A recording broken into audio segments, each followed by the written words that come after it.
Pronto, estamos gravando para ser disponibilizado no canal do YouTube do Anima. Estamos iniciando o conjunto de lives Quartas com Jung, que devem ser sempre às quartas-feiras de setembro, às 16 ou às vezes às 17 horas. Isso vai ser divulgado com antecedência para vocês. E estamos começando a nossa primeira live agora de setembro com o professor Carlos Velasquez, intitulada aqui A Mitologia do Confinamento. O professor Carlos Velasquez é formado em Pedagogia Musical pela Universidade de Guadalajara, tem mestrado e doutorado em Música Antiga pelo Conservatório Nacional do Rancy, na França, e pós-doutorado em Educação pela Universidade do Minho, em Estudos Culturais pela Universidade de Aveiro, em Portugal. Correto, professor? Tudo ok? Perfeito, perfeito. Também tem vários livros publicados sobre a questão da estética, que também é um tema que ele trabalha muito bem. E sobre a questão da mitologia, que hoje ele vai nos brindar aí com a fala sobre o tema, né? Também é professor da pós-graduação em Psicologia Junguiana, aqui da Unicristos. Já tivemos o prazer de contar com ele aqui em 2 turmas, com certeza vamos contar aqui na terceira também. Então, gente, novamente, é uma promoção do Anima, promoção da pós-graduação em Psicologia Junguiana da Unicristos. Muito bom contar com vocês aqui. Professor, muito obrigado por ter aceito o convite e a palavra é sua. Muito obrigado. Quem agradece o convite sou eu, você sabe, sempre. É um prazer estar aqui com vocês. Eu vou confessar para vocês, é um prazer estar aqui com vocês, sobretudo para partilhar as preliminares do trabalho que estou preparando. Na verdade, estou escrevendo sobre esse tema que eu estou trazendo para vocês. Algum desses dias aí eu digo, ei, já está pronto, vamos para o lançamento, tá certo? Não digo quando, porque eu achava que eram 5 capítulos, já vão 2 e ainda não cheguei ao que estimava que era o primeiro capítulo, mas é sempre assim, tá? É sempre assim. Vamos lá, então, eu na verdade estou fazendo uma provocação com essa ideia, né, da mitologia do confinamento. Não é uma ideia nova. Jung se referiu várias vezes a esse símbolo que eu estou citando aqui, sobretudo com três nomenclaturas, tá? Uma é o da envoltura, né? Ou seja, do herói que é envolto. Outra é a do herói que volta para os seus fundamentos, né? Sobretudo, Jung utiliza expressamente a imagem do pé do cordão umbilical, né? Ele volta para o cordão umbilical como centro, como início da sua própria formação. E a terceira, que deixei por último também, e que coloquei incluso no convite aqui para a live, que é a formulação de fato do complexo de Jonas, né? Jonas-baleia, o que às vezes chama também de dragão-baleia, né? Todas fazem muito sentido, e acho que essa variedade de nomenclaturas do próprio Jung diz respeito também à extensão desse símbolo, como todo símbolo, né? Como diz Gilbert Durand, um símbolo não se expande semanticamente, não se expande sintaticamente, né? Se expande semanticamente, ou seja, é sempre muito, muito interligado, com muitas direções, com muitas possibilidades, com muitas coisas, incluso contraditórias, certo? E é o caso desse símbolo. É o de Gaiato que estou chamando, então, agora de mitologia do confinamento. Por quê? Porque estamos todos confinados, simplesmente por isso, tá? E acho que podemos transformar essa nossa experiência do confinamento em uma perspectiva, tá? Não estou trazendo de maneira nenhuma uma receita mágica para transformar essa nossa experiência peculiar de confinamento em uma experiência seguramente feliz, tá? Não trabalho para a Disney ou alguma coisa parecida, tá? Mas me interessa que a gente possa construir, né, ou que pelo menos saibamos que tem a possibilidade de construir uma perspectiva diferenciada, pouco menos pessimista, pouco mais construtiva, tá? em relação a essa experiência peculiar que estamos vivendo agora, tá? Então, para isso, Farley, me ajuda, como vocês fazem? Vocês vão conversando, ou primeiro se expõem e depois se fazem perguntas? Como vocês costumam fazer? Normalmente há uma exposição do convidado e nós abrimos depois para perguntas feitas pelo chat, Perfeito. né? E aí um debate no final. Então, vamos fazer assim, mas você me ajuda a controlar o tempo, tá? Porque, como estou escrevendo sobre isso, aí começam a vazar fontes e tudo mais, aí pode se estender demais. Perfeito. Né? Vamos começar aqui por uma imagem histórica, né? Freud e Jung trabalhando juntos, lado a lado, pensando num sonho recorrente nos pacientes, né, dos psicólogos à volta daquele Freud de finais do século XIX, né, na Europa, e formulando juntos o que ficou mundialmente conhecido como complexo de Édipo. Por quê? Porque é muito estranho que a maioria dos pacientes que se apresentam lá de uma maneira ou outra sonham que estão desafiando o pai, ou então literalmente matando o pai, como Freud tanto gostava de insistir, e por isso mesmo, tendo um relacionamento mais íntimo, mais próximo, eu estou dando a volta do relacionamento genital, eu explico por que já já, tá? Com a mamãe, né? Não sei se Freud chegou a saber disso, mas Jung, com certeza. Essas formulações você encontra pelos trabalhos do Levi-Strauss, por exemplo. Você encontra aqui na Amazônia, aqui no Brasil, no meio de povos que nunca nem sonhavam com alguma coisa estranha, assim como uma ciência da alma, que é a psicologia ou alguma formulação do tipo, certo? E sempre, claro, com resoluções diferentes, ou seja, não é obrigatório matar o pai, nem é obrigatório ter relações sexuais com a mãe, né? Por isso foi que eu contornei um pouquinho aí a questão que o Freud tanto gostava de insistir, que era a questão do relacionamento sexogenital com a mamãe, certo? Que isso é apenas uma possibilidade, certo? O que sim fica claro como mitologema, e aqui eu quero frisar assim mesmo, mitologema, que significa um tema mítico recorrente, tá? Como estrutura do mitologema, o que fica sempre claro é que o filhote desafia o papai e se aproxima da mamãe. Ou então, está fugindo do papai e por isso se aproxima da mamãe, porque vai se esconder, tá? Essa triangulação, sim. Até porque, nesses tempos em que o Freud andava teimando com interpretar os sonhos sempre sob a referência do sexo genital, um bocado de gente à volta dele já tinha chegado à conclusão de que o mito tinha uma forte relação com os sonhos e que esses sonhos coletivos, grandes sonhos, como falavam os indígenas da Polinésia, né? Esses grandes sonhos geralmente se caracterizam por uma mediação entre polos opostos, né? E aqui é tipicamente o que a gente tem, tá?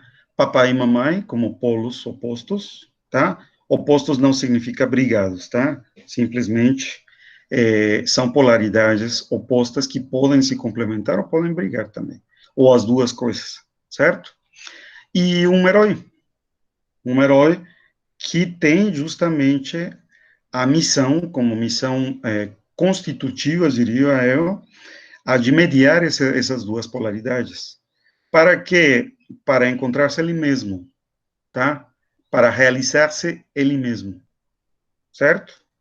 Aqui vale a pena entrar na questão da etimologia do herói, né? Herói vem do grego eros, isso já sabíamos, tá? Epos, por isso são os cantos épicos, certo? Mas o que eu descobri recentemente, eu porque sou ignorante, porque outras pessoas já haviam escrito isso, já sabiam, é que decorre da palavra indo-europeia serus. Serus. Vou escrever aqui no chat, que fica mais fácil, né? Serus. tá? Onde podemos declinar também os servos, e aí já nos parece mais conhecido, né, em latim, de servire, né, de servir, tá? Significa o quê? Bom, significa servir mesmo, se tornar útil. E se tornar útil para quê? Para si mesmo. E de onde vem essa ideia de se tornar útil para si mesmo? É que a mesma palavra, servos, também significa cuidar, proteger, né? Fazer com que permaneça, tá? Então, o herói para nós aqui é uma questão central. Por quê? Porque se trata nada mais e nada menos do que o sujeito da psicologia junguiana que nos interessa, certo? Jung chega a formular isso em vários lugares, vários dos escritos dele, né?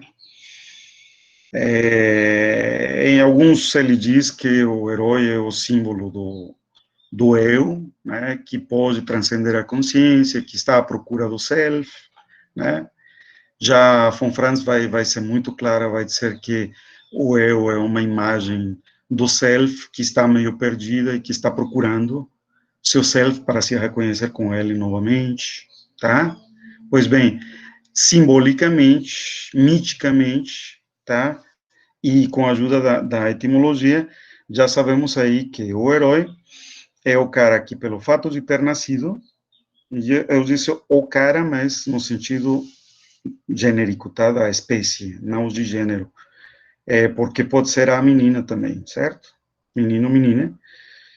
É a pessoa, é o sujeito que nasceu e, pelo fato de ter nascido, recebeu uma missão de se conservar, de se cuidar, para se autorrealizar, ou seja, para se tornar útil a si mesmo, a seus semelhantes, e então, como espécie, essa espécie se tornar útil ao meio também, certo? A seu entorno natural. Esta noção é fundamental, é importantíssima, porque, por um lado, distingue a concepção mítica do Jung de outras teorias, tá? Outras teorias influentes, poderosas. Vamos colocar aqui a teoria do Gilbert Durand, né, que é a escola francesa do imaginário, certo? Praticamente concorda em tudo com o Jung, mas o que falta? Falta a noção central desse herói que tem a missão de se realizar, né, de se desenvolver, tá? Então, parece que falta um propósito, né? A teoria do Durand é super bem estruturada, é muito clara em muitos aspectos, né? Ajuda pra caramba, mas tem a hora que você se pergunta assim, mas para que estou estudando isso? Qual é a finalidade? Tá? Talvez a diferença está justamente, né, repito, na teoria do Jung, em que nós temos uma finalidade, e essa finalidade é heróica, tá? É a realização de si, tá? A saga heróica, portanto, seria um equivalente perfeito do que Jung formulou como a individuação.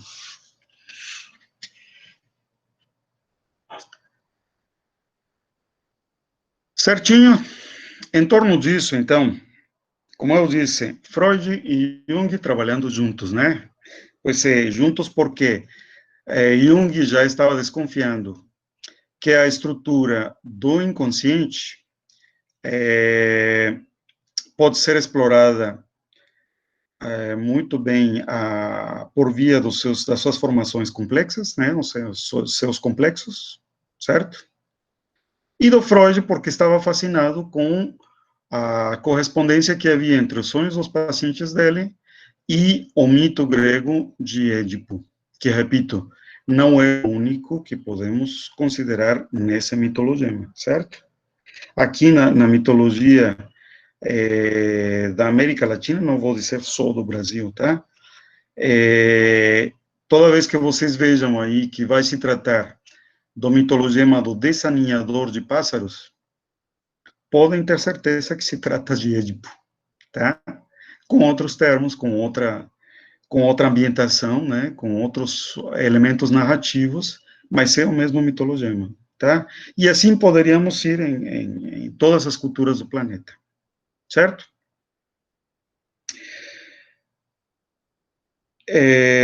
Então, juntos porque Jung propôs a ideia do complexo e Freud propôs que seria a ideia do complexo de Édipo, com uma limitação, tá? Freud estava obcecado com a questão do sexo, tá? Do sexo genital, repito. Não por outra coisa, senão porque é um instinto, né? Se trata de um comportamento instintivo. E as considerações à volta de um instinto, e isso é importante a gente entender e reconhecer, eram a grande sacada finais do século XIX e inícios do século XX. Por quê? Porque no ambiente onde esses homens sábios se conduziam, né, havia uma moralidade vitoriana aí pesadíssima, uma coisa milenar em cima da questão do sexo, né? Então, reconhecer primeiro a existência e a prática, a viabilidade do sexo já era um problema. Ainda por cima, reconhecer que é um comportamento instintivo e natural, bom, já é um desafio também enorme, certo? Então, me parece que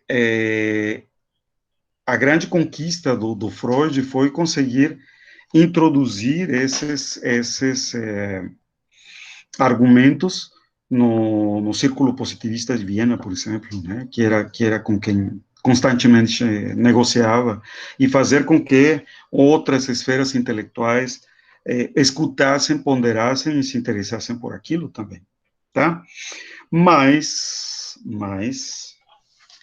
como eu disse, Freud não era o único que estava observando paralelos entre os comportamentos dos seus pacientes, os sonhos desses pacientes e mitos já conhecidos e consagrados, tá? Havia muita gente, mas muita gente à volta do Freud percebendo as mesmas coincidências, tá? E o que quero, sobretudo, destacar para vocês é que a maioria deles coincidia em que o comportamento instintivo que estava colocado em questão, né, em pauta por esse tipo de fantasias, sim, podia ser de passada e em alguns detalhes, em alguns níveis de aproximação, o instinto sexual, mas não era único. Sobretudo, sabemos que não é nem o único instinto que a gente tem, nem o mais primitivo, e em muitos dos traços da maneira de contar esse mesmo mito do Édipo, ou então seus equivalentes em outras culturas, o instinto sexual não dava conta, certo? Por isso é que, então, entre vários outros pesquisadores, vamos colocar aqui o Meder, o Flournoy, né, que era muito respeitado pelo Jung, o Adler, né, o Silberer, né, tem muita gente aí à volta do Jung, e claro, o Jung chamaram a atenção para o fato de que poderia haver outros comportamentos instintivos envolvidos na construção dessa fantasia mítica, tá? E a maioria deles, entre eles, sobretudo, né, liderando o Jung, penderam para a questão da alimentação, tá? Se vocês veem, alguns de vocês já devem ter passado pela experiência de ser pais, outros titia, né, ou titio já cuidaram, ajudaram. Bom, vocês sabem que bebecinho nasceu, levou aquele susto para aprender a respirar, né, da palmada no bumbum, e logo depois que se acalma, que foi limpinho, a primeira coisa que procura é o peito da mamãe e vem o reflexo de sugar para se alimentar, né? Ou seja, é um comportamento instintivo, mas extremamente fundamental. Vão se passar anos antes que essa criança desperte para uma atração autenticamente sexogenital, tá? Insisto com a questão do sexo genital, porque o próprio Freud depois revisou essa ideia, tá? Pouca gente sabe disso. Mas nas cartas que trocou com Einstein, por exemplo, fica muito claro e é muito gostoso de ler, né? Que Freud já estava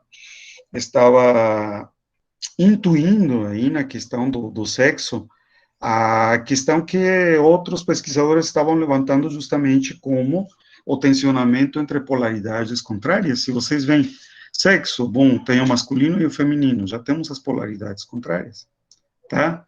Ah, o papai tem pintinha e a mamãe tem buraquinho, pois já temos as polaridades contrárias que eu tinha falado desde o início, certo? E, de fato, como eu disse, em final de formulações, Freud também se encaminhou a essa formulação da questão sexual. A questão é que, especificamente, para a formulação do complexo de Édipo, na ideia freudiana, as interpretações se viram aí retidas pela questão sexogenital, e um bom grupo de pesquisadores, né, foram para um comportamento instintivo mais primitivo, que é o da alimentação, tá? O da devoração. E aqui sim, aqui é onde vem, então, toda a questão que eu quero levantar para vocês, tá?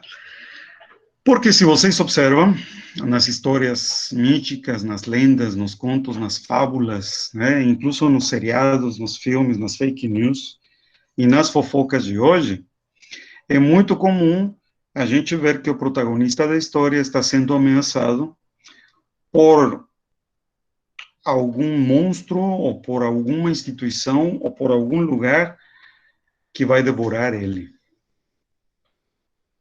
né? Vou ser explícito, Chapeuzinho Vermelho está correndo de um lobo que vai devorar ela. Os três porquinhos estão fugindo também do lobo, tá? Jonas e Pinóquio fugiram de uma baleia que ameaçava com devorar, tá? Tem muitas histórias onde o devorador é uma serpente descomunal, ou então um dragão, tá? Mas tem muitas outras histórias onde o protagonista da história é devorado, de fato, por uma caverna, né? Por um precipício, ou por uma escuridão, uma névoa, né? Ou então juntamos tudo isso e encontramos a bruxa no fundo da floresta que come criancinhas, né? O dragão não, o gigante lá no céu, que também adora comer criancinhas e sente cheiro de homem inglês, fi, fal, fum, né? Pois é, vocês veem, há uma constante nessas histórias que a gente conta, que nos interessam e que correspondem a sonhos coletivos, que nos falam de devoração, de devorar criancinhas, certo? Vamos ver sempre em que contexto. Pois bem, a questão está em que, geralmente nessas histórias, as criancinhas, ou então os jovens, os protagonistas daquela saga, são devorados, mas depois são resgatados, voltam, né? Vocês lembram? Chapeuzinho foi tirada do ventre do lobo por um caçador, né? Os 7 cabritinhos, a Maia abriu o ventre do lobo e tirou, né? Jonas e Pinóquio foram cuspidos depois de um tempo pela baleia, né? Incluso os deuses olimpianos foram engolidos por Cronos e depois, dependendo da versão, resgatados por Zeus com sua espada, né, que abriu a barriga do Cronos, ou então regurgitados por uma poção que Zeus preparou para Cronos e ele bebeu sem saber o que era. A questão é que esses devorados voltam. E quando voltam para a história, eles voltam geralmente transformados, tá? Desejamos não, nós, e várias vezes acontece mesmo, que eles voltam melhor preparados, melhor amadurecidos, tá? Não sempre acontece, mas o que sempre acontece, sim, é que há uma transformação, tá? Há uma volta que implicou uma transfiguração desse herói, certo?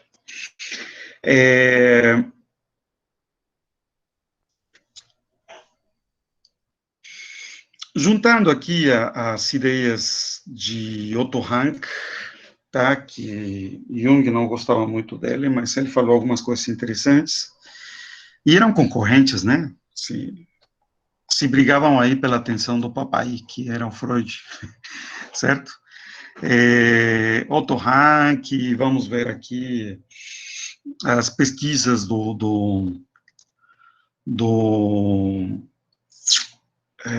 como se chamava o sogro do Lévi-Strauss, sociólogo, eu digo já, tá?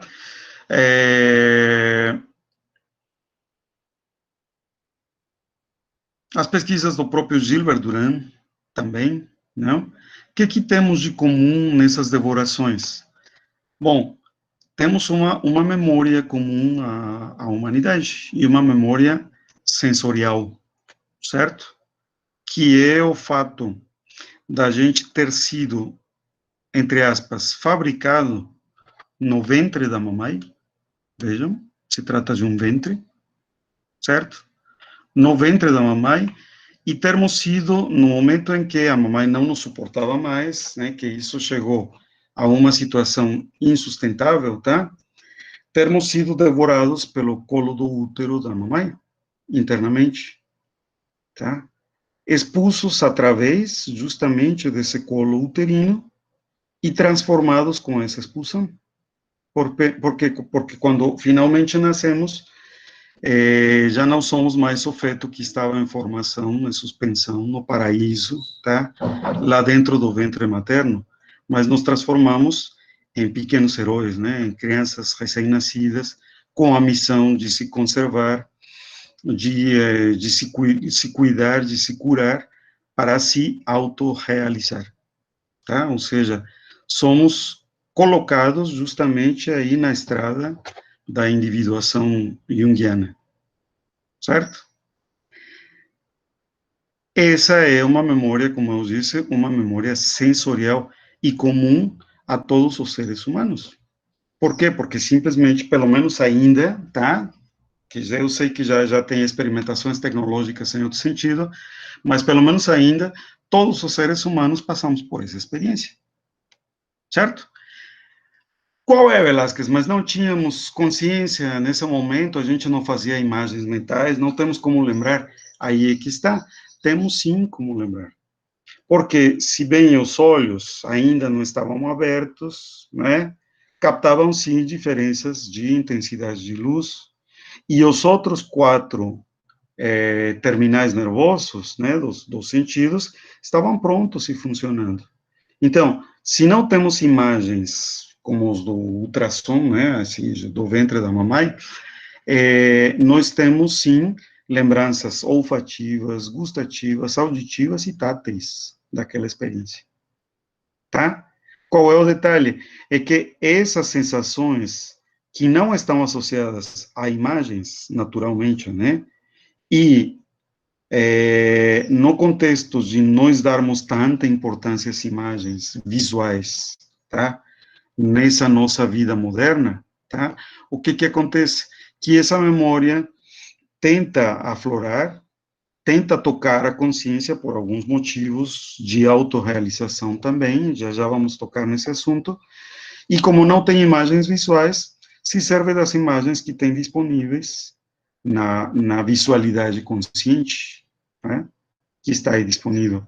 Então, toma de empréstimo o que se parece com um ventre materno, então, às vezes, escolhe uma caverna, ou escolhe o ventre de um dragão, ou escolhe os intestinos de uma serpente, ou um labirinto, ou alguma coisa que se pareça com essa experiência estranha, que está tentando se mostrar visualmente, né, a partir de lembranças de outro tipo de qualidades. Repito, né? Táteis, auditivas, gustativas e olfativas, principalmente. Certo?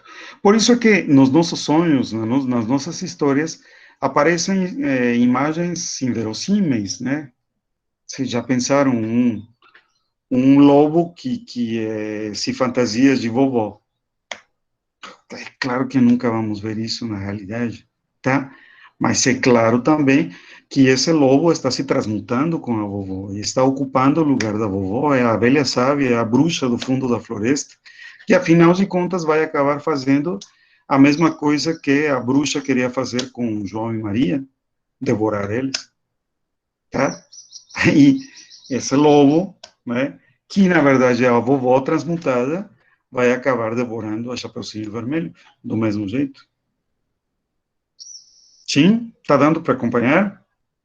Muito bem.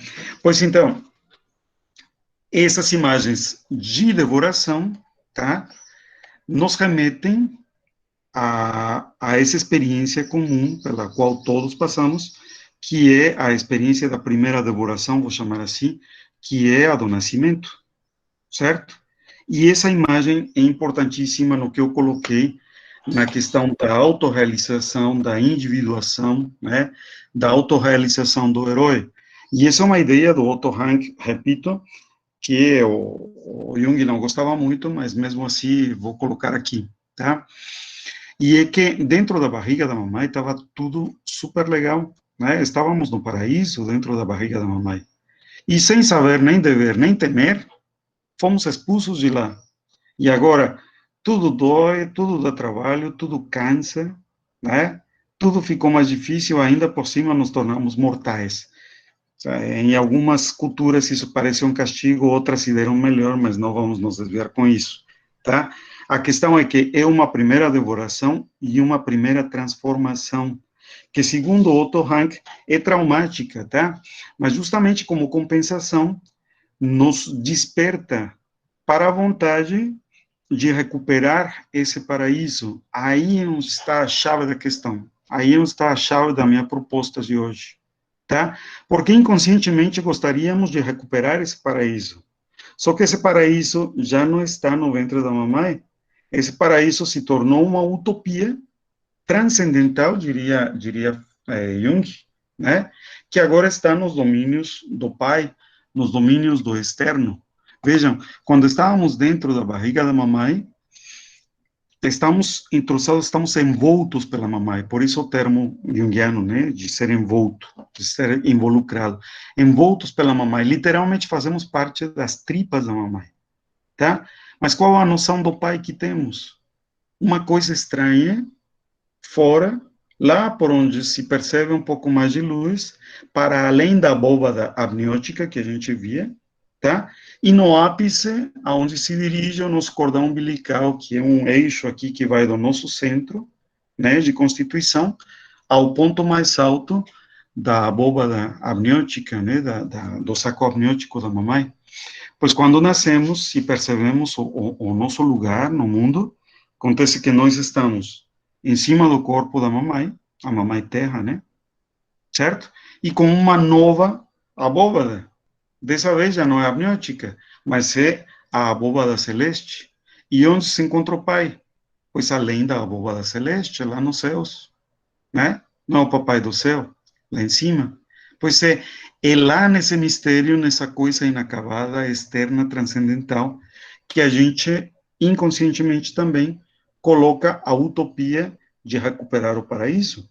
Por isso que as religiões, muitas delas, nos dizem que quando a gente morrer, né, a gente vai ser julgado pelo papai e se o julgamento correr bem, a gente recupera o paraíso, será readmitido no paraíso, né?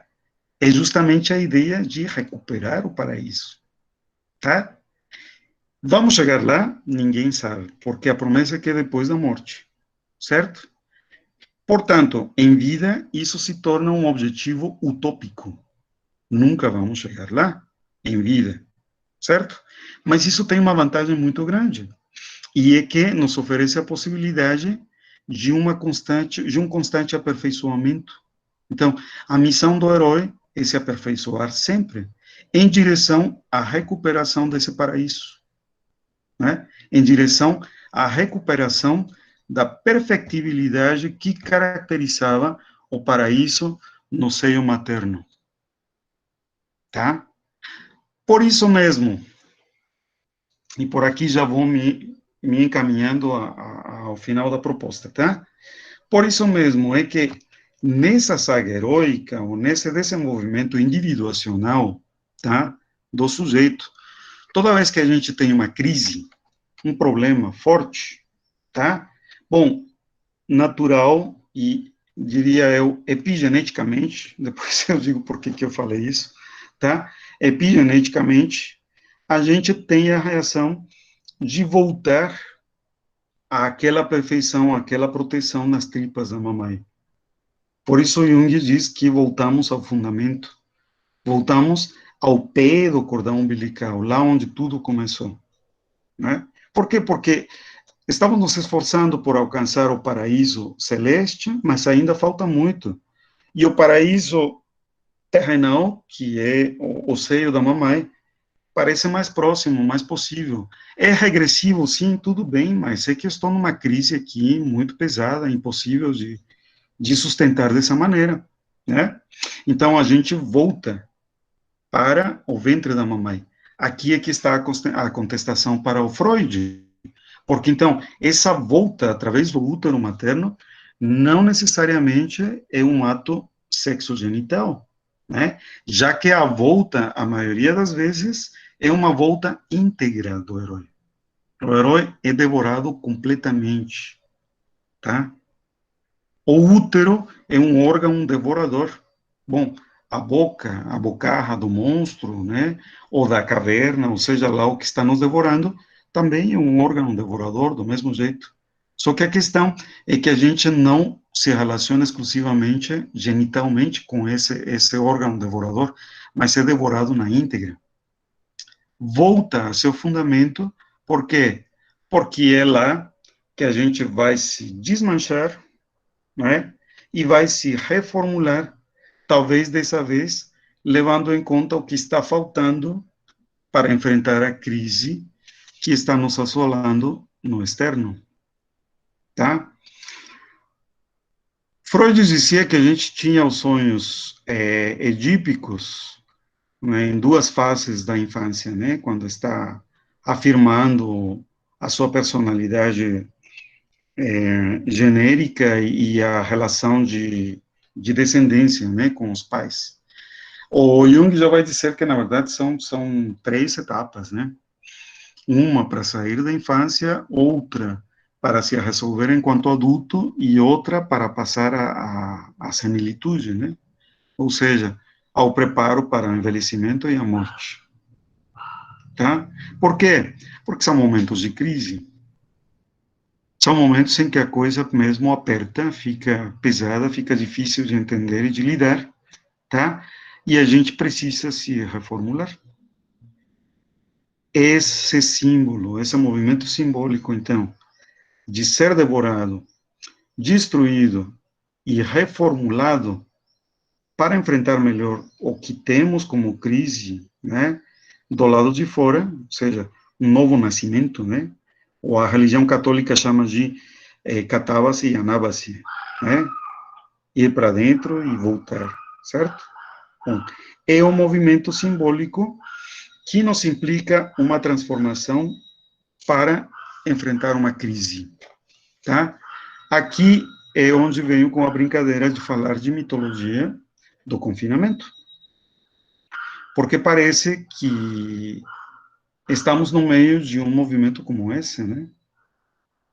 Estamos no meio de uma crise, isso é extremamente evidente, e também estamos no meio da devoração, né, do invólucro.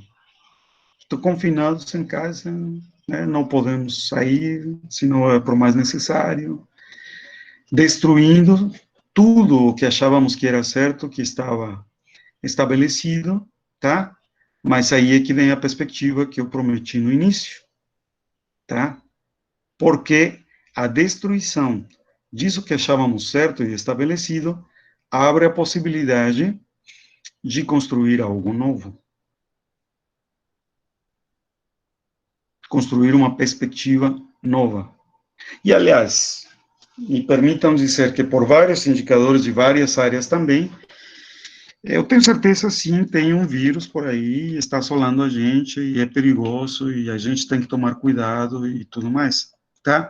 Mas não foi só isso que fez com que ficássemos encerrados em casa. Já antes do vírus, a situação econômica, a situação social, a situação ecológica, né, eram insustentáveis. Né? Perdão, aqui tem alguém, não sei.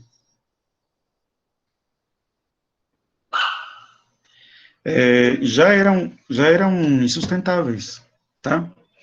Então, de alguma maneira, tinha que parar, é como diz como chama o indígena, aquele que está dando muitas lives, Krenak, alguma coisa assim? Bom, vocês me dizem já, tá? Diz para proteger a ecologia desse rio, teria que parar. Ah, mas isso é impossível, né? Teria que parar toda a atividade humana. Krenak, obrigado. Ailton Krenak. Teria que parar, né? Toda a atividade humana. Ah, mas isso é impossível. É impossível, mas parou. Né? Pois é, parou. Parou porque não tinha outro jeito. Eu estou convencido de que o que nos fez parar não foi só o vírus. Esse foi um bom pretexto, tá? Mas nos fez parar a loucura do sistema que desenvolvemos até aqui. E a questão é que fomos nós que desenvolvemos. E isso é insustentável. Então, o fato de ter sido devorado por essa mesma situação, tá? De estar vendo, dia com dia, assim, na nossa frente, a desconstrução de tudo isso que estimávamos certo, estabelecido, produtivo e progressivo, tá? Nos abre a possibilidade de reformular, né? Isso que havíamos construído e que, na verdade, no fundo, todos sabíamos que era insustentável, né? Que continua insustentável. Vamos ter um tempo para as perguntas, então vou me encerrando por aqui, tá?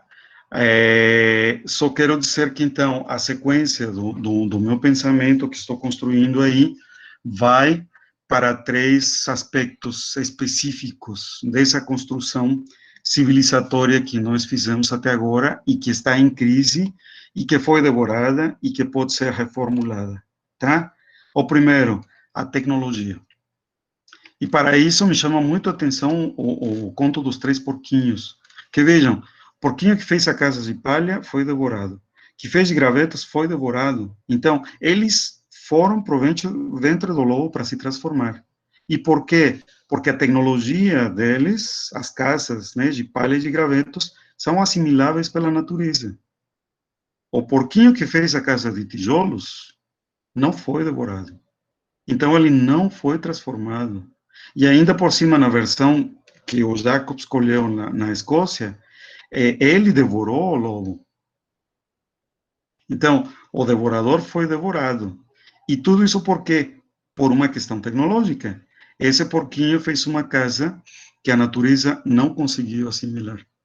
Ou seja, a tecnologia passou do limite, passou do ponto, não está mais conversando com a natureza. Tá? O segundo ponto é a economia, tá? E é outra história aí também que me chama muito a atenção, que é a do João e Maria, que iam ser devorados pela bruxa, mas mataram a bruxa. E o que fizeram depois? Roubaram os pertences da bruxa e ficaram felizes com esse capital para o resto do tempo deles, tá? Só que evitaram a transformação, não amadureceram, não aprenderam a lidar com essa acumulação de bens, tá? E justamente essa acumulação de bens é um dos aspectos que está nos agobiando hoje, né?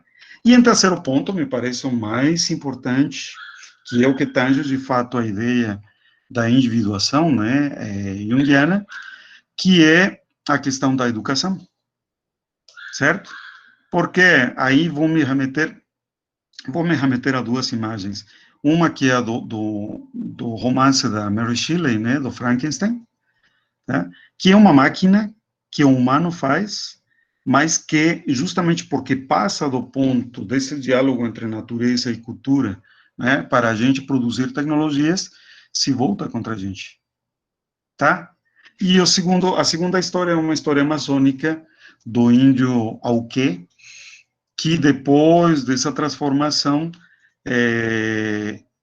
ficou branco e adotou a civilização europeia, né?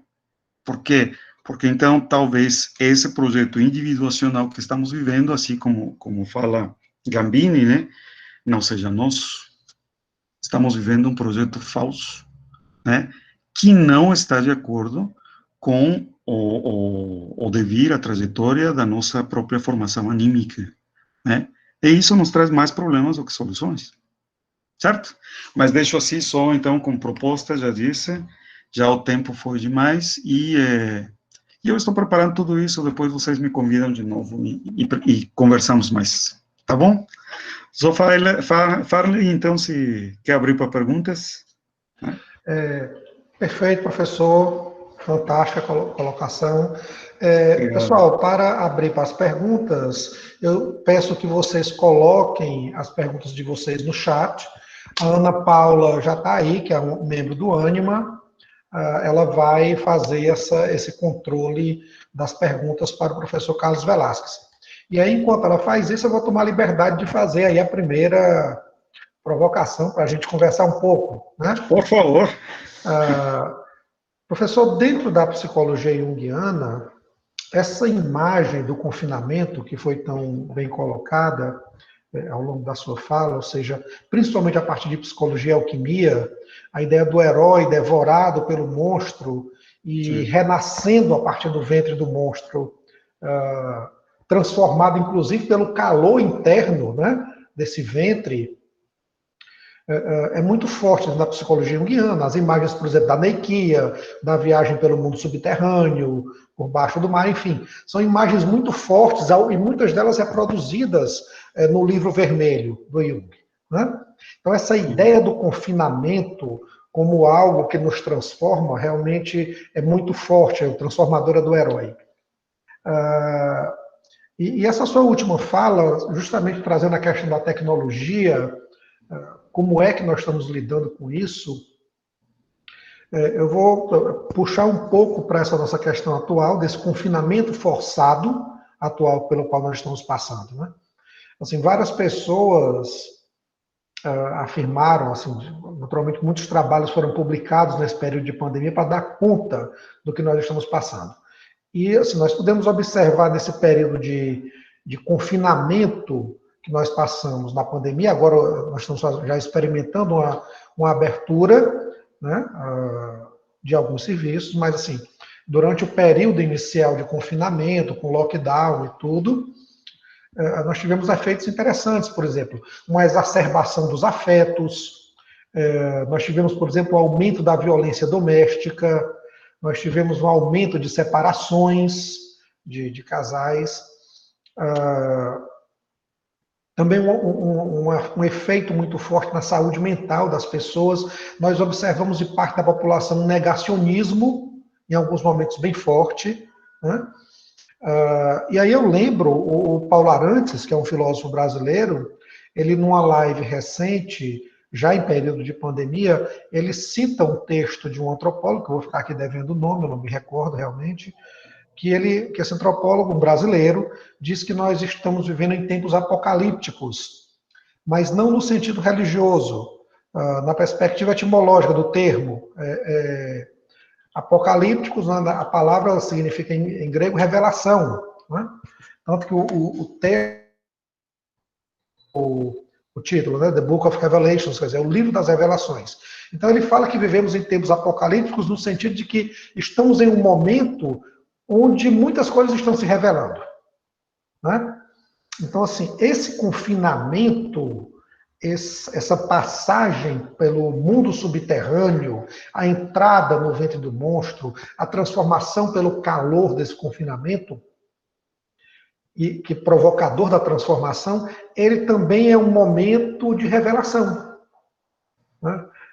De revelação do que nós somos, de revelação das nossas posições, de revelação do estilo de vida que nós vivemos, até porque essa ideia, por exemplo, de um vírus que provocaria uma pandemia nesses termos que nós enfrentamos hoje, com milhares e milhares de mortos no mundo todo, é algo que já vem sendo esperado há pelo menos uma geração. Inclusive pelo ritmo de desenvolvimento, né, pela tomada de áreas silvestres pelas cidades e tudo, pelo contato humano com esse aspecto mais silvestre, quer dizer, a tecnologia se expandindo tanto, né, ao ponto que as pessoas, vários pesquisadores já esperavam, quer dizer, há praticamente uma geração já se pensa que em algum momento nós vamos ter, pela globalização, pelo estilo de vida, por tudo, a chegada de um vírus ou de um outro micro-organismo, digamos assim, não sei que nome seria seria mais interessante dar, mas que acabaria provocando essa mudança tão brusca no nosso estilo de vida, né? Então, eu coloquei isso para lhe pedir um comentário sobre esse assunto, nesse sentido, assim, o que é, de repente, que esse confinamento, que esse tempo apocalíptico está nos revelando sobre a nossa atualidade. Obrigado, Farley. Eu acho que ele está nos revelando um encalhamento, eu estava procurando, Jung utiliza outra palavra, mas é isso mesmo, é um encalhamento no nosso processo de transformação. E agora estou querendo ver o herói como no coletivo, né, como a própria espécie, que também tem a mesma missão de autorrealização, né, pela ampliação que o próprio Jung sempre considera nos seus trabalhos. E tem muito a ver com o que você está me dizendo. Primeiro, o Jung chega a formular um instinto de realização, certo? Aí é onde vejo a questão da tecnologia, por exemplo, né? Vamos de volta para o ventre da mamãe, a gente fica lá se transformando, mas descobre que, ao invés de ter o trabalho de se transformar a si próprio, né, e de procurar um ponto de equilíbrio na dinâmica com a natureza, a gente pode resolver as coisas tecnologicamente. Pois é, isso é um convite terrível, assim, terrivelmente sedutor, para a gente transferir, né, esse nosso instinto de realização ao campo da tecnologia. Então, de fato, quem realiza, quem se transforma, quem conquista, quem avança, quem evolui, é a tecnologia. Por quê? Porque estamos projetando essa nossa missão, né, de autorrealização num terceiro, que é a tecnologia, tá?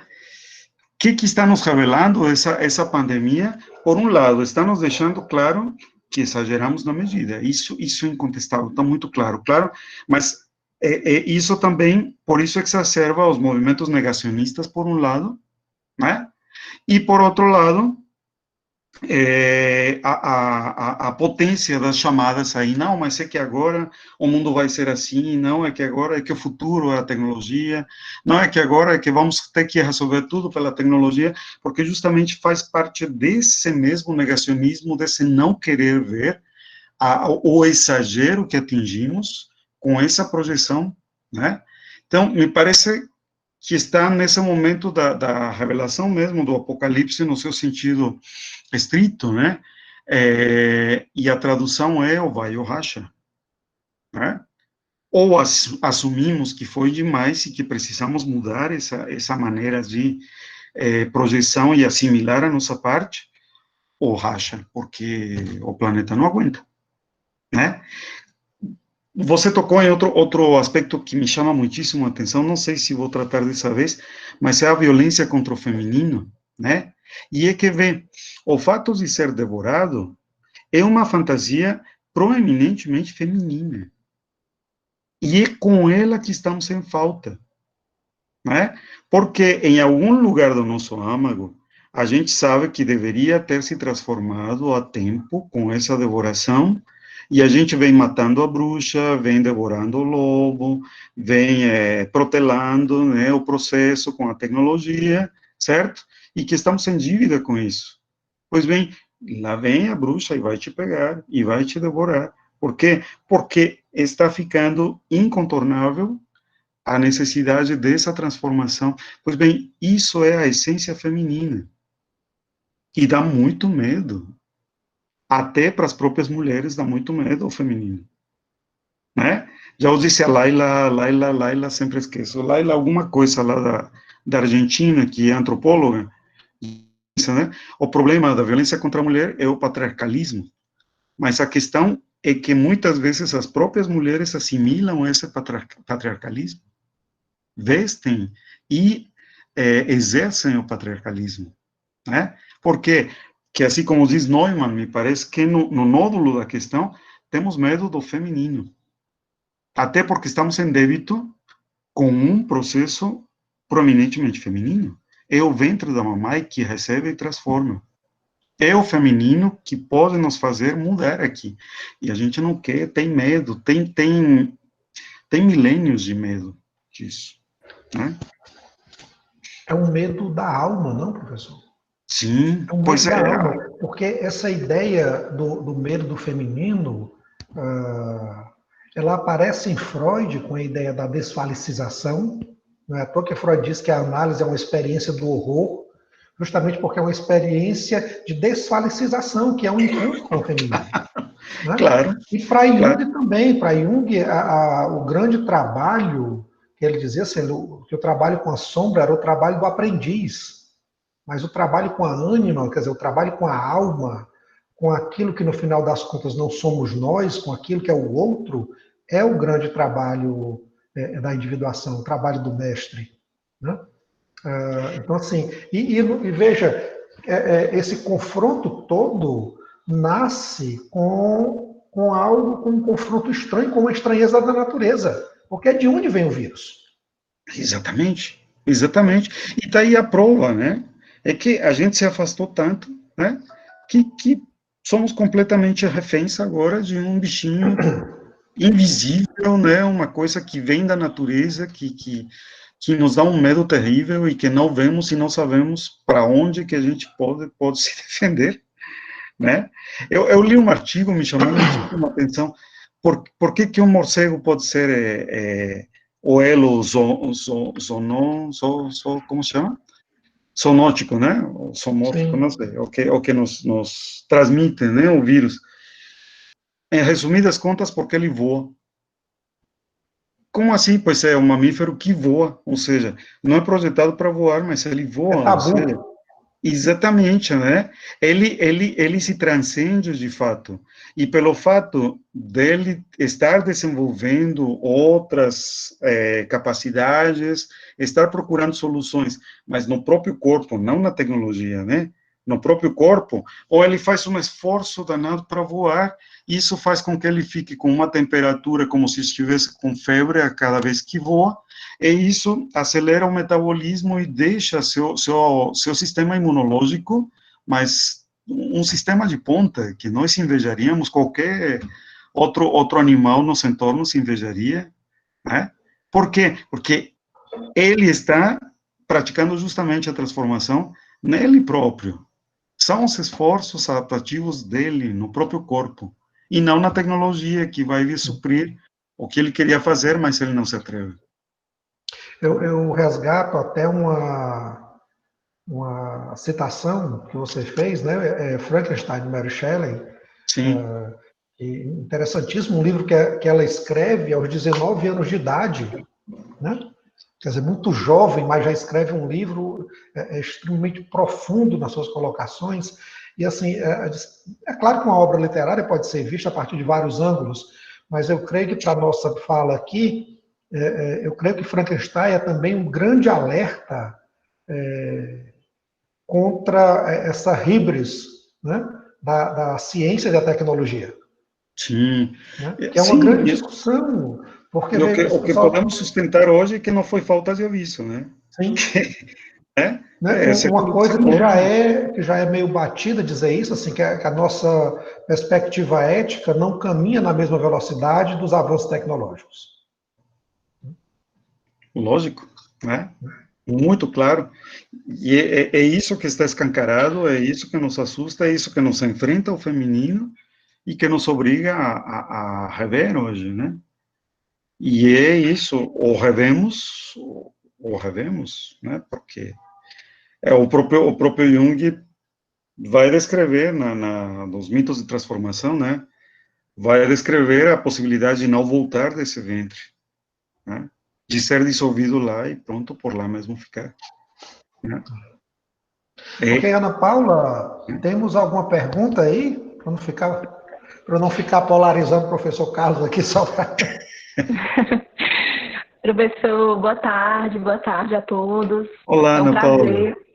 Olá, prazer professor, é é um meu. prazer ouvi-lo e uma grande alegria também iniciarmos os ciclos de lives com a sua fala, tão Que importante, bom, né, que tão bom. urgente e tão marcante nesse momento de travessia. Então, muito obrigada. E eu vou ter aqui a honra de fazer a leitura das perguntas que já disponibilizaram aqui no chat. Leonara Forquim pergunta: a forma de deitar em posição fetal em momentos de crise tem a ver com isso? Sim, absolutamente. Assim como a calma que a gente experimenta quando vai tomar banho, de preferência numa banheira, numa coisa mais ampla, assim como às vezes chupar o dedo, né, ou simplesmente o abraço, né, o aconchego de alguém próximo, certo? Eu acho que em grande parte, no meio dessa crise, é por isso que a gente está sentindo tanto falta do contato humano e tudo mais, né, porque é, alguém me disse uma vez, fácil para entender a questão da polaridade, né, os polos são atitudes, e olha, cola muito bem, né? A atitude feminina, que é a que está em jogo aqui, que é a que tem que exercer justamente esse papel de devoração e transformação, né? É a atitude de acolhimento, a atitude para dentro, né? Do abraço. Então, vê, você não se estica para se deitar, você se encolhe, né? Você mesmo se retrai sobre você mesmo. E, claro, a posição se assemelha à posição fetal, sim. Por quê? Porque faz parte da lembrança, eu disse que era tátil também, né? Sim, professor, muito obrigada.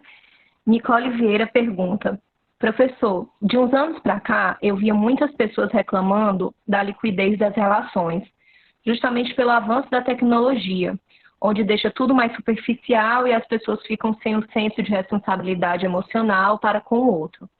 E durante o confinamento, muitas pessoas se viram totalmente sozinhas, apenas com a tecnologia do lado. E isso gerou um aumento nos casos de depressão e ansiedade, e o começo de vários namoros e até casamentos durante a quarentena. Então, poderíamos dizer que, de certa forma, a pandemia poderia ser um desejo do inconsciente coletivo de todos? Eu não diria que é um desejo. Eu acho que o desejo é uma coisa bem superficial, imediata, né? E é uma coisa anômala também, né? Porque já é um resultado dessa nossa configuração humana que também é estranha na natureza, né? Um ser pensante que transforma a natureza é uma coisa muito singular na natureza. Mas eu concordo, sim, é, como era a formulação inicialmente, me fugiu aqui. É, me diz o comecinho da pergunta de novo, porque me fugiu aqui o que eu queria falar. Sim, claro. Qual o comecinho? Ela perguntou se, de certa forma, a pandemia poderia ser um desejo do inconsciente coletivo de todos, né? Ela começa falando Sim. sobre a liquidez das relações e A liquidez, era isso, sim. exato, Obrigado. É que o que imagina. tinha, me parece, é que justamente pela unilateralidade dada aos processos racionais como característica do projeto, se é que existe um, né? O projeto moderno, tá? A gente vem perdendo uma noção que Mircea Eliade, por exemplo, na perspectiva das religiões comparadas, explica maravilhosamente bem, que é a noção da centralidade do mundo, né? Uma referência central, um eixo no mundo, o que ele chama de axis mundi, tá? Que é imutável e que justamente é, articula as polaridades, no caso aqui do céu, dos infernos, da terra, tá? tudo está ligado, e justamente por tudo estar ligado com esse centro, é que a partir dele se constroem todos os significados, todas as relações da nossa teia existencial, e elas passam a ter um sustento constante, né, e firme, confiável por isso mesmo. Tá? Você me entende? Se parece um pouco com a formulação do Freud, da cadeira vazia do pai, né? Que está no centro também, e a partir disso começam a se fazer todos os tecidos de tabus, né? A partir do totem. Pois bem, esse totem não é outra coisa senão justamente o que o Jung formula como o umbigo, né? O cordão umbilical, que está no centro dessa nossa primeira experiência de devoração, e que se coloca de novo no centro do estabelecimento de uma vida sagrada, né, como a chama o Mircea Eliade. Por que sagrada? Porque constitui uma ordem. Qual é o problema quando a gente começa a dizer que a referência é o sujeito, e é o desejo do sujeito? O problema é que, para início de contas, não todos temos a mesma configuração subjetiva, por isso mesmo, certo? E, por consequência, não todos desejamos a mesma coisa. Então, isto, ao invés de permanecer, isto que eu digo é a sociedade humana, de permanecer como um todo organizado, criado a partir de uma referência firme, tá? Se torna um campo anárquico no mau sentido, tá? Em que cada um se governa por si, ninguém se entende e não há um projeto coletivo. Isso é o que o Bauman chama de liquidez, né? Tudo vai pelo relevo, pelas entrâncias, tá? Mas não há, de fato, por mais que se tente afirmar a posição e a primacia do sujeito, não há nenhuma referência que te confirme que, de fato, você é sujeito. Sujeito a quê? Se não há nada para se sujeitar. E isso é profundamente agoniante, né? É fonte de fobias, de estresses, de neuroses de todo tipo, né? É esse centro que nos falta ver. Por exemplo, no âmbito da modernidade, aí tem o Jürgen Habermas, né, que é o pai da pós-modernidade, sendo que ainda vamos resolver e tudo mais, mas qual é a grande proposta dele? Que se retire a natureza do jogo e que se estabeleçam centros de concordância entre subjetividades, né, o que ele chama de intersubjetividade. Pois bem, é como dizer, então, o centro das relações humanas são os próprios humanos e o resto não existe. Então, ou seja, é um movimento esquizoide, né, que rompe com o mundo e se centra em si próprio, né? Isso é grave, e me parece que é um dos elementos, é uma das atitudes que está exacerbando tanto essa projeção tecnológica e o resto de problemas, ou de aspectos do mesmo problema que temos levantado aqui. Não sei se eu respondi.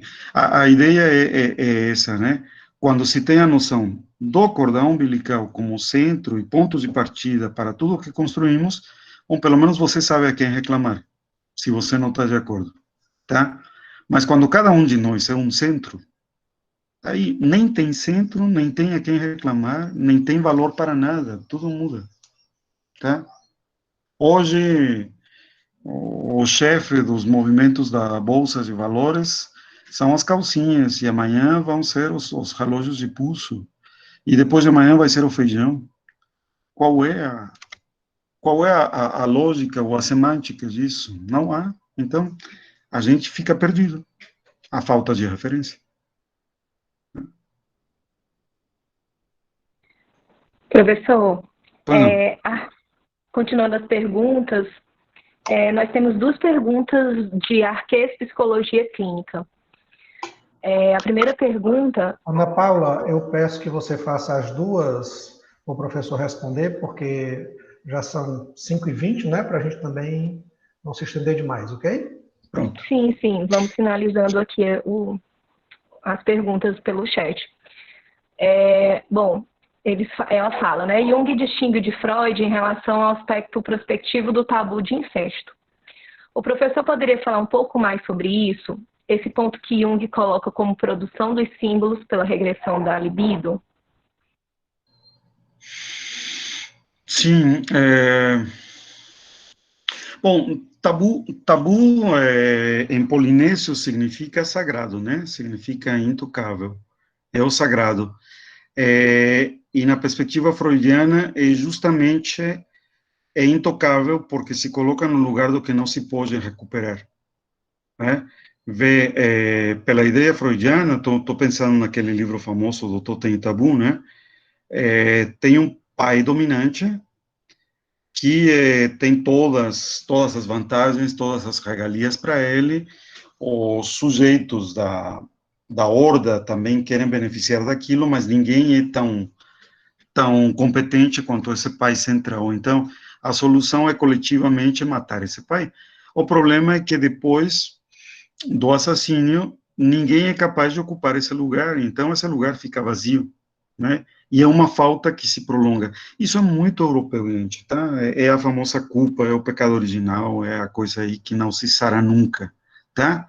A volta, né, a esse fundamento, é claro que nos leva, assim como a fantasia da devoração e a volta ao fundamento do umbigo, né, ou do axis mundi, nos leva à produção simbólica, primeiro, altamente assustadora e desconstrutiva, né, porque vai relativizar tudo aquilo que a gente acredita, tudo aquilo que a gente tinha como certo. Por quê? Porque está voltando para o caráter terrível daquele início, daquele ponto de partida, tá? Mas a partir daí, a gente pode juntar os cacos e tentar colar e reconstituir uma coisa melhor projetada, talvez, ou mais útil para o que a gente está enfrentando no externo, tá? Então, me parece que essa desconstrução e reconstrução simbólica na aproximação desse símbolo funciona, por isso, nesse duplo sentido. E funciona na aproximação do símbolo porque estamos falando exatamente da mesma coisa, do mesmo fundamento, que é o início, né, a ruptura dessa nossa condição animal com a nossa condição cultural, né, a passagem, essa transformação de bichos da natureza para bichos culturais, tá? Essa volta a essa explosão, a essa ruptura, nos exige todo tipo de reformulações para sanear essa dicotomia, né? É a famosa união de contrários, né? Que o Jung tanto defendia também, certo? A solução do paradoxo aí, certo? Não sei se respondi, mas pelo que entendi, acho que era por aí, né? Sim, professor. A segunda pergunta faz exatamente uma ponte, essa última colocação que o senhor colocou. Ela pergunta, como seria podermos evitar assimilar a ideia de desenvolvimento ou progresso tecnológico à necessidade prospectiva da libido? O professor poderia auxiliar essa distinção, visto que esse movimento de progresso está nos afastando da natureza e de um renascimento humanista? Sim. Quer saber? Não sei. Não sei, mas eu estou acreditando justamente na força da imagem, tá? Porque a gente se guia muito por essa potência, essa força. E imagem não estou pensando unicamente numa coisa que a gente vê como externo a nós, que está contemplando e que não nos tange, não. A imagem que está valendo para mim é a imagem experiencial aqui, tá? E por isso eu acho que dessa vez essa imagem tem força, só que precisamos insistir nela, né? Tem força, sabe por quê? Porque dói. Porque está nos doendo em muitos sentidos. Então, inegável e incontornavelmente nos tange. E por isso, então, cobra novamente a força da experiência. Naturalmente, a nossa libido vai procurar responder a essa dor, vai procurar responder a essa situação de desequilíbrio, que talvez até agora estava adormecida pela projeção no desenvolvimento tecnológico, tá? O que podemos fazer para alimentar essa prospecção, né, para favorecer essa prospecção? Gritar aos quatro ventos o que está acontecendo, né? Reforçar essa imagem. Olha, é que tem outra possibilidade, né? Precisamos mesmo voltar a depender tanto da tecnologia, se já vemos que é um problema, que a ciência é um lugar de incertezas, que a gente precisa se envolver física, fisiologicamente com o que acontece também, que não estamos preparados para isso, né? Acho que não é a única solução, né? A gente pode também se tocar, como a gente fala, fazer o esforço de assimilar a imagem que está se apresentando pelas circunstâncias, né? E essa imagem tem força. Essa imagem é muito forte. Por quê? Porque dói. Porque está pesando. Esse é o diferencial entre um simples conselho, um discurso político, tá? E uma coisa que está acontecendo e que nós, desde nosso lugar, né, de pesquisadores, de intelectuais, de gente que se pergunta coisas, pode reforçar, né? Perdão pelo que eu vou dizer, é polêmico e não vai dar tempo da polêmica, mas talvez um outro dia podemos falar sobre isso, mas quero deixar assim aberto, talvez muito mais do que as militâncias, né, pelos direitos do feminino, do LGBT, das minorias negras ou qualquer outra minoria racial, ou pela regulação disto, daquilo, outro, demais, acá, talvez a nossa atenção deveria estar muito mais focada justamente no poder dessa imagem que está se apresentando, e que é a imagem da incompatibilidade da nossa configuração cultural, humana, até agora, com o nosso entorno natural. Tá? Se reforçarmos essa imagem, talvez a gente consiga se tocar de muita coisa. Muito obrigada, professor. Essa foi a nossa última pergunta. Eu agradeço aqui em nome dos meus colegas do Grupo Ânima, de pesquisa e estudos em psicologia junguiana, e agradeço novamente a sua fala e a sua disponibilidade em responder aqui as perguntas. Eu agradeço também a todos e já aproveito para fazer e reforçar o convite para que continuem nos seguindo e acompanhando as lives das quartas-feiras. Muito obrigada, professor Carlos. Muito obrigada, Maravilha. professor Farley. Quem agradece sou eu. Um abraço para todos. Muito obrigado. Pessoal, vou pedir aqui, estamos encerrando, pedir que quem puder abra a sua câmera para a gente bater aqui uma foto rapidinho para ficar no Ânima. Dou aí 15 segundos para vocês se ajeitarem. Possam abrir aí as câmeras para a gente bater uma foto rapidinho. rapidinho. Sarubi, não tinha visto, né? Sou Velasquez, tem sempre que se ajeitar um pouquinho. Saudade do senhor. Quem puder abrir a câmera, por favor, para a gente bater uma foto rapidinho. Agradeço a todos que acompanharam aí. Ok, vou tirar aqui uma foto, um print da tela, né? Pronto, tirei o print. Só um instantinho. Pessoal, agradeço muito a vocês que participaram. A live do professor Carlos vai ser depois colocada no YouTube do Ânima, tá? Vou parar a gravação agora.